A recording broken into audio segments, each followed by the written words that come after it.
দিন আজি ৭৭ সংখ্যক স্বাধীনতা দিৱস সংগতি ৰাখি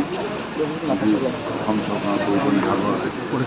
কামৰূপ মহানগৰ জিলা পৰিবহণ কাৰ্যালয়ৰ প্ৰাংগণত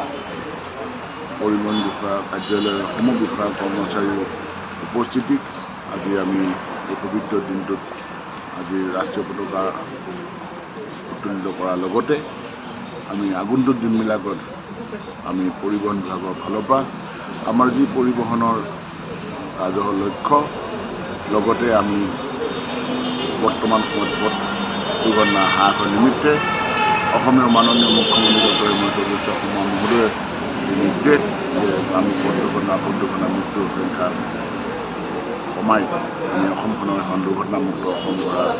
কাৰণে যিটো প্ৰয়াস আমি সেইটো অটুট ৰখাৰ লগতে আমি সকলোৱে একত্ৰিত হিচাপে ভাতৃত্ববোধেৰে আগন্তুক দিনবিলাকত মিলিত প্ৰচেষ্টাৰে এখন সুৰক্ষিত সমাজ লগতে সুৰক্ষিত যাতায়াত ব্যৱস্থাটো গঢ়াৰ নিমিত্তে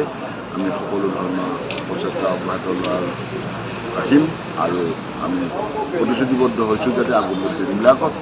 আমি অসম চৰকাৰ পৰিবহণ বিভাগে ৰাজ্যখনৰ অৰ্থনৈতিক কথা আপোচ নকৰাকৈ অবিৰত সংগ্ৰাম